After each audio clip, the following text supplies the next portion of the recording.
गुरुदेव बोले महाराज धैर्य रखिए, धरहु धीर हो यही सुत। आप एक पुत्र के लिए रो रहे हैं महाराज, मैं कहता हूं 4 पुत्र होंगे और कोई सामान्य नहीं होंगे। त्रिभुवन विदित भगत भयहारी, भक्तों के भय का हरण करने के लिए साक्षात भगवान आपके घर में अवतार लेंगे महाराज, धैर्य रखिए आप। गुरुदेव ने तुरंत बुलाया श्रृंगी ऋषि को और पुत्र कामेष्टि यज्ञ प्रारंभ हुआ। कौन सा यज्ञ प्रारंभ हुआ? जोर से बोलिए, पुत्र कामेष्टि। अच्छा आप दर्शन करिए, दशरथ जी को पुत्र होगा ये बात किसने कही? गुरु जी ने। किसने कही? तो ये संकल्प गुरु जी का हो गया, इसलिए यज्ञ में आहुति दशरथ जी नहीं दे रहे हैं, गुरु जी दे रहे हैं। माना यज्ञ पूर्ण हुआ, यज्ञोपरांत साक्षात भगवान श्री अग्नि नारायण प्रसाद लेकर प्रकट हुए और वशिष्ठ जी को बुलाकर कहा, वशिष्ठ जी आपकी मनोकामना पूरी हो गई, इस प्रसाद को लीजिए और विधिवत वितरण कराइए। प्रसाद लेकर महाराज के पास गए और जाकर गुरुदेव ने पूछा, लौकता का होई? दशरथ जी हाथ जोड़ के खड़े हैं। गुरु जी बोले, महाराज चीनी चाउर आउर छीर, छीर मने दूध, चीनी चाउर आउर छीर तीनों मिलल तो बनल खीर, खीरवा ले जा खुल जाई तकदीर राजा जी, चीनी चाउर आउर छीर। गुरुदेव ने कहा इस पूरे प्रसाद को 2 भाग में बांटिएगा, आधा भाग बड़ी रानी कौशल्या जी को दीजिएगा। जी गुरु जी।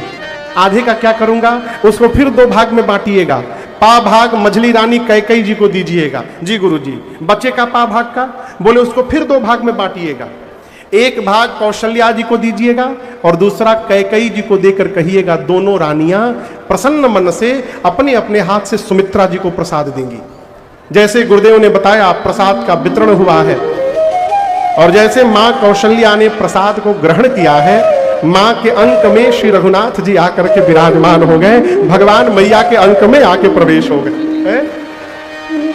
देखते देखते 12 महीना बीता, 9 महीना नहीं, कितना महीना? 12 महीना। जोग लगन ग्रहवार तिथि जब सकल भय अनुकूल, चर अरु अचर सब हर्ष जुत राम जन्म सुख। अच्छा आप लोग बताइए नया साल कब प्रारंभ होता है? कौना महीना में?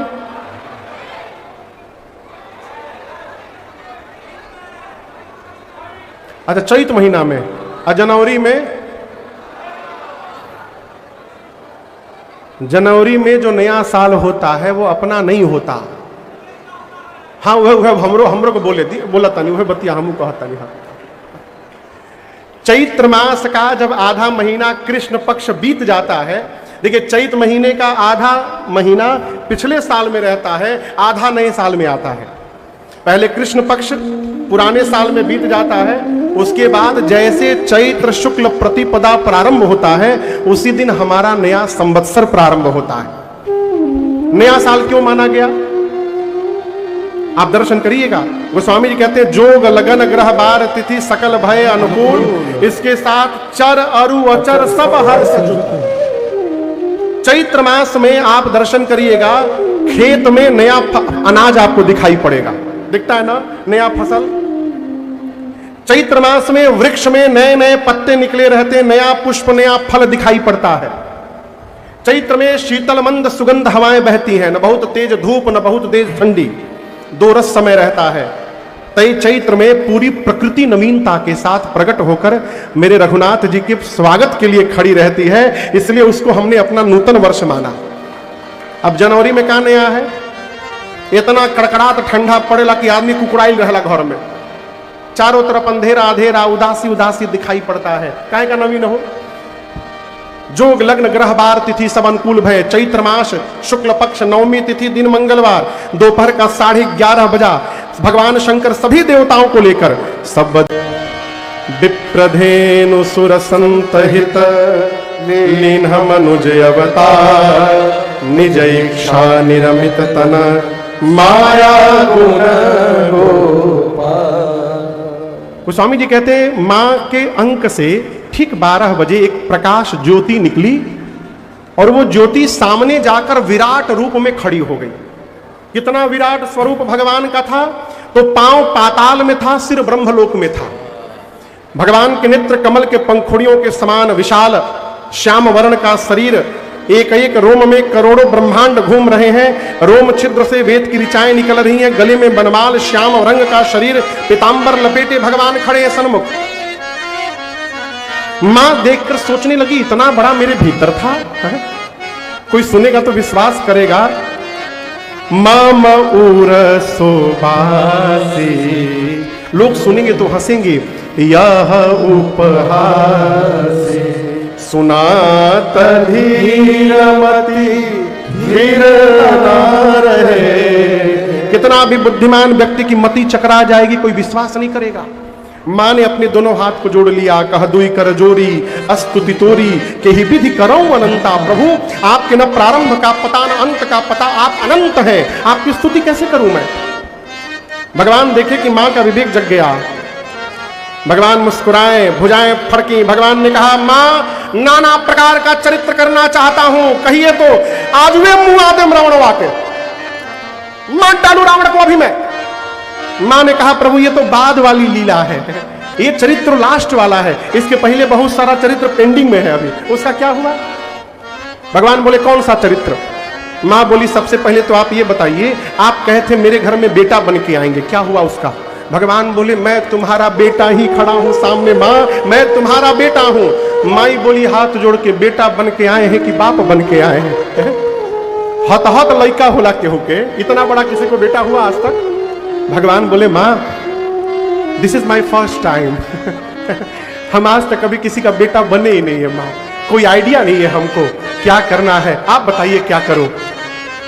तब मां ने कहा कि जय शिशु लीला अति प्रिय शीला। प्रभु आप शिशु लीला करिए, कि जय शिशु लीला। जैसे माई ने कहा, भगवान तुरंत बड़े से छोटे बालक बन गए, जन्मतुआ लड़का बन गए हो। जन्मतुआ समझ रहे हैं ना, जन्मतुआ लड़का बन गए। भगवान बोले, माई अब ठीक बनू। माई बोली, पूरा ठीक नहीं खे पहले अभी। भगवान बोले, का कमी रह गई। माई बोली, प्रभु जौन लड़का जन्म लेला वो बोलेला ना, वो तो बतियावत नहीं हमरा से। आप तो मेरे से बात कर रहे हैं, जन्म लेने वाला बच्चा बोलता नहीं है। भगवान बोले, क्या करता है। माई बोली, रोता है। भगवान बोले, अब रोहू के पड़ी। मां ने कहा, नाथ जगत को हंसाने के लिए आज जगदीश को रोना पड़ेगा नाथ, जब तक आप नहीं रोइएगा कोई यहां नाचने वाला नहीं है। ऐ मां की बात सुनकर सुनी बचन सुजाना, रोदन ठाना, होए बालक सुर रूपा। जैसे भगवान रोए, दासियां द्वार पर कान लगा के खड़ी थी। देखिए लड़का रोने लागल। के लड़का रोता जी। भगवान के रोने की आवाज सुनकर दासियां जाकर द्वार पर महाराज से बोली, महाराज बधाई हो, बधाई हो महाराज, लड़का हो गई, बधाई हो। गोस्वामी जी ने इन चौपाइयों को गांव के धुन पर लिखा।